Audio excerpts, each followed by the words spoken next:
Dim the lights, settle in, and prepare yourself for stories that will haunt your dreams and send shivers down your spine. Here at Tombstone Tales, we delve into the darkest corners of the internet, unearthing chilling stories of the supernatural, the unexplained, and the downright terrifying. From shadowy figures lurking in the night to sinister secrets buried deep in forgotten history, each episode is crafted to immerse you in a world of fear and fascination.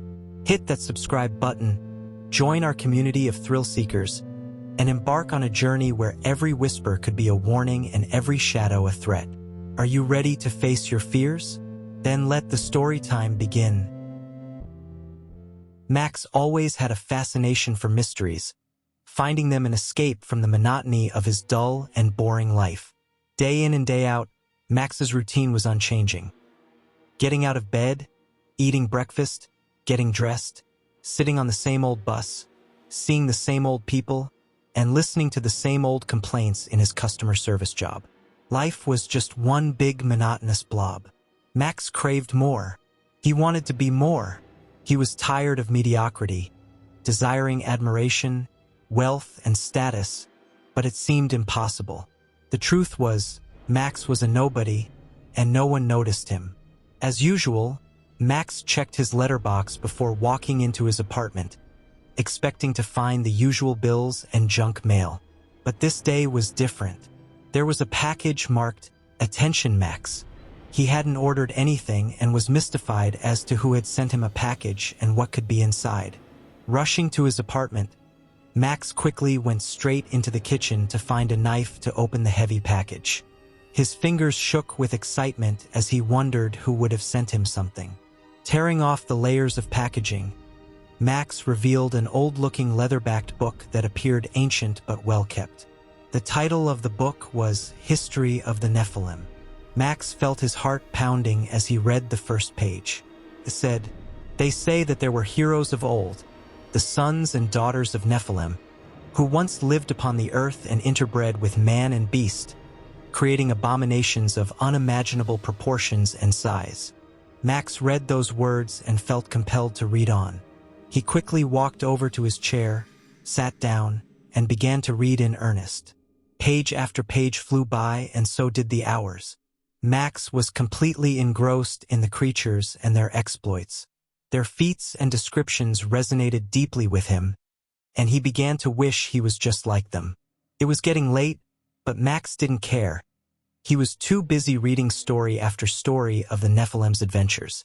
Suddenly, his trance was broken by the sound of knocks on the door.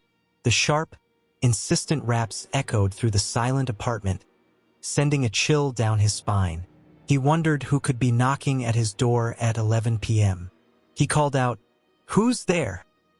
And a man's voice replied, low and menacing, "It's all right, Max. I have just come for my book."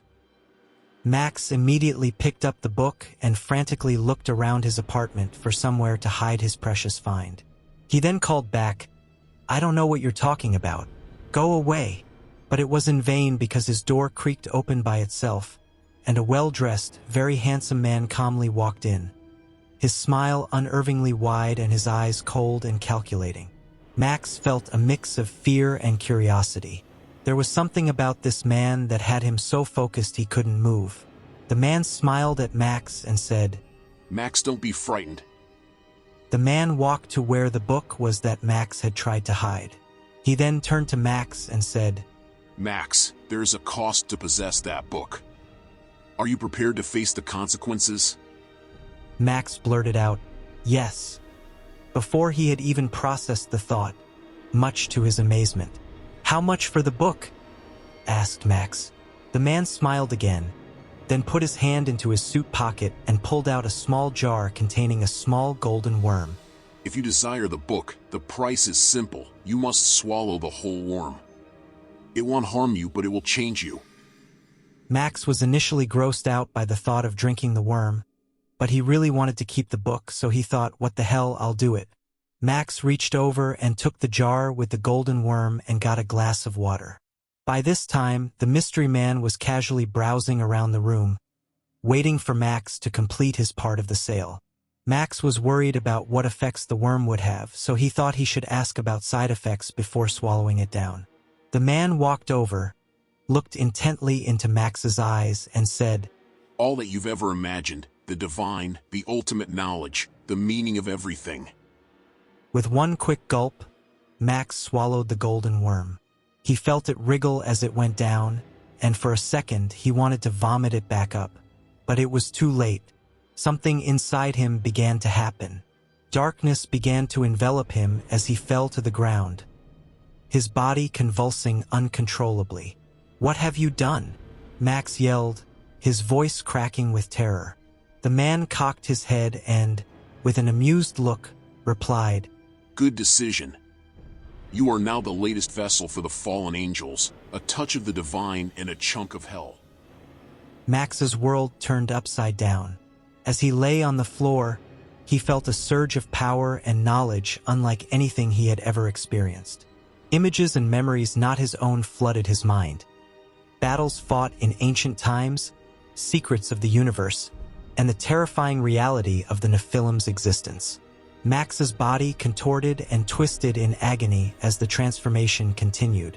The man, now revealing himself to be one of the fallen Nephilim, watched with a sinister satisfaction, his eyes glowing with a hellish light. Max's ordinary life was over. The book had been a portal, a trap set to find a new host for the ancient beings.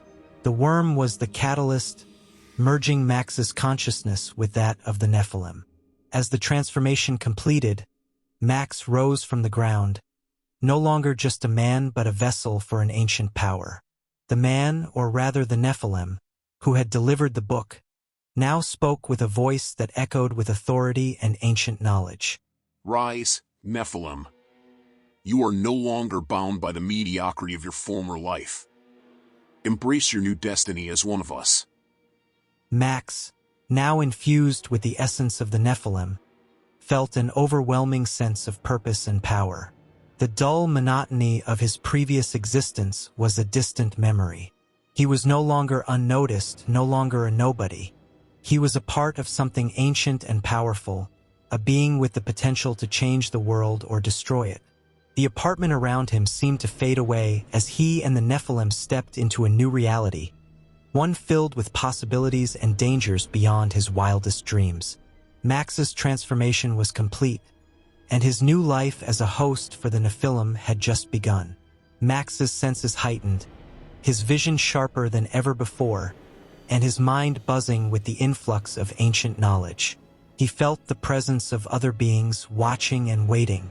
The Nephilim who had guided him through the transformation now stood by his side, an enigmatic smile on his face. "Your journey begins now. The world you knew is but a shadow of what it truly is. We have work to do, and you will play a crucial role in our plans." The Nephilim's words resonated within Max, filling him with a sense of importance and duty. He knew there was no turning back. The room around them shifted, morphing into a grand hall filled with ancient artifacts and symbols. Other Nephilim, both male and female, stood in the shadows, their eyes gleaming with knowledge and power. Max felt a mixture of awe and fear. These beings were far more than he had ever imagined, and he was now one of them. A female Nephilim spoke, her voice like a melodic whisper. "Welcome, Max. You are among equals. Together we shall reshape the world to our design." Max nodded, the enormity of his new reality sinking in. He had yearned for a life of significance, and now he had it. But the price was high, and the path ahead was fraught with peril. Days turned into weeks as Max underwent rigorous training. The Nephilim taught him to harness his newfound powers, to control the ancient knowledge that flowed through him. He learned of their history, their rise and fall, and their plans for the future. They were not just myth. They were the hidden architects of human history, guiding and manipulating events from the shadows. Max's abilities grew with each passing day. He could see into the past, glimpse possible futures, and manipulate the minds of others. The Nephilim's knowledge was vast, and Max drank it in, eager to prove himself. But with power came responsibility, and Max struggled to balance his humanity with the ancient essence within him. One night, as Max meditated in his chamber, the female Nephilim approached him. You are progressing well, Max. She said, her eyes piercing into his soul. But there is more you must learn. There is a darkness within you that must be controlled. Max looked at her, confusion and fear in his eyes. What do you mean? The worm you consumed was not just a means to bind you to us. It also awakened a darkness within you, a fragment of the fallen ones. You must learn to control it, or it will consume you. Max nodded, determination in his eyes. I will do whatever it takes. The training intensified, pushing Max to his limits. He faced his darkest fears, confronted the evil within him, and emerged stronger. The Nephilim guided him, teaching him to harness the darkness, to use it as a weapon against their enemies. Max became a force to be reckoned with, a true Nephilim warrior. But the more he embraced his new identity, the more he questioned the Nephilim's motives. Their plans for the future were grand, but they involved manipulating humanity on a massive scale. Max's human side rebelled against the idea of using people as pawns, but the Nephilim's logic was cold and unyielding. They believed that their guidance was necessary to save humanity from itself, and they would stop at nothing to achieve their goals. One evening, after a particularly grueling training session, Max finally gathered the courage to ask the question that had been gnawing at him since his transformation. Why me? Why was I chosen to become a Nephilim? The female Nephilim, who had taken a particular interest in Max, regarded him with a thoughtful expression. You were not chosen at random, Max. We have been watching you for a long time. Your dissatisfaction with the mundane, your hunger for something greater, made you the perfect candidate. But more importantly, you possess a rare resilience, a strength of spirit that can endure the transformation without being consumed by it. Max's mind raced as he absorbed her words. So, all of this, my life, my frustrations, it was all part of some plan? The Nephilim nodded. In a way, yes. You see, some Nephilim need hosts who are not only strong but also willing to embrace the darkness within them. Your discontent with your ordinary life created a void, one that we could fill. But it is your inner strength and willpower that have allowed you to survive the process and emerge as one of us. Max felt a mix of anger and understanding. He had been manipulated, his life steered by unseen forces, but now he had the power and purpose he had always craved. I see. And now that I am one of you, what is expected of me? The Nephilim's eyes gleamed with a strange light. You are to help us reshape the world. To bring about an era where the Nephilim guide humanity towards its true potential. You must never lose sight of your humanity, for it is what keeps you grounded and prevents the darkness from consuming you completely. Max nodded, a newfound resolve hardening within him. He had been chosen for a reason, and now he had a mission that went beyond his wildest dreams. He was no longer the insignificant, unnoticed man he once was. He was Max, a Nephilim, and he would play his part in the grand plan to shape the future of humanity. But the more he embraced his new identity, the more he questioned the Nephilim's motives.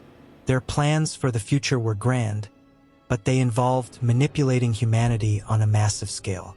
Max's human side rebelled against the idea of using people as pawns, but the Nephilim's logic was cold and unyielding. They believed that their guidance was necessary to save humanity from itself, and they would stop at nothing to achieve their goals. Max found himself torn between his loyalty to the Nephilim and his compassion for humanity. He began to see the cracks in their grand plan, the potential for unintended consequences. As he delved deeper into their history, he discovered that the Nephilim were not infallible. They had made mistakes, and their actions had led to great suffering. One day, as Max explored an ancient library filled with forbidden texts, He came across a book that revealed the true extent of the Nephilim's influence on human history. They had been behind every major conflict, every rise and fall of empires. Their manipulations had shaped the course of civilization, but at a great cost. Max's mind raced as he read the accounts of wars and atrocities orchestrated by the Nephilim. They believed that their actions were justified, that the end result would be a utopia where humanity would be free from its own self-destructive tendencies. But Max saw the flaws in their reasoning. The suffering they caused could not be justified, and he began to question his own role in their plans. As he delved deeper into the forbidden texts, Max discovered a prophecy that spoke of a Nephilim who would rise to challenge the established order. This Nephilim would have the power to change the course of history, to break free from the cycle of manipulation and control. Max realized that he was that Nephilim, the one destined to bring about a new era. With this newfound knowledge, Max knew he had to act. He could not stand by and watch as the Nephilim continued their manipulations. He had to find a way to break free from their control and forge his own path. But he could not do it alone. He needed allies, both human and Nephilim, who shared his vision for a better future. Max began to gather a group of like-minded individuals, both from within the Nephilim ranks and from the human world. Together, they formed a secret society dedicated to challenging the established order and bringing about true change. They knew their mission would be dangerous, that the Nephilim would stop at nothing to maintain their control. But they were determined to succeed. As Max and his allies worked in the shadows, they uncovered more secrets about the Nephilim's plans. They learned of a powerful artifact that could sever the bond between the Nephilim and their human hosts, freeing them from their control. This artifact, known as the Heart of Enoch, was hidden in a remote location, guarded by powerful wards and ancient traps. One night, huddled around a dimly lit table in an abandoned basement, Max addressed his group. "We have no choice," he said, his voice low and urgent. "If we don't find the Heart of Enoch, we'll never be free. The Nephilim will crush us." "Do you really think we can do it?" asked Sarah, one of Max's most trusted allies. Her eyes flickered with a mix of fear and determination. "We have to," Max replied. "It's our only chance." Their journey was perilous. They battled ancient guardians whose eyes burned with a ghostly fire, deciphered cryptic riddles that seemed to echo with the whispers of the damned, and navigated treacherous terrain where one misstep could mean death. Each night, as they made camp, they felt the oppressive presence of the Nephilim growing stronger, their unseen eyes watching, waiting. After many trials, Max and his allies finally reached the location of the Heart of Enoch. It was a grand temple, hidden deep within a mountain range, protected by powerful magic. As they approached the temple, they could feel the immense power emanating from within. They knew this was their final test, the culmination of their journey. Inside the temple, they encountered a series of trials designed to test their resolve and strength. They faced illusions that played on their deepest fears. In one chamber, Max was confronted with a vision of his family, their faces twisted in agony. "Max, help us," his mother pleaded, her voice a haunting echo. "They're not real." Sarah whispered, gripping his arm. "Don't let them get to you." Traps required cunning and agility to navigate. In a narrow corridor, sharp spikes shot from the walls, missing Max by mere inches. Powerful guardians tested their combat skills, towering figures of stone and shadow that moved with terrifying speed. Each trial brought them closer to the Heart of Enoch, but also pushed them to their limits. Finally, after overcoming the last trial, Max and his allies stood before the Heart of Enoch. It was a radiant gem, pulsating with energy, suspended in mid-air within a chamber of pure light. Max could feel its power resonating with his own, calling to him. He knew this was the moment of truth. As Max reached out to touch the Heart of Enoch, a final trial appeared. The chamber darkened, and a spectral figure emerged, its form shifting and twisting in the air. To claim the heart, you must prove your humanity, sacrifice what you hold most dear, or condemn your allies to eternal servitude. Its voice echoing ominously, Max looked at his companions. Sarah, who had been with him from the start, met his gaze, her eyes filled with trust.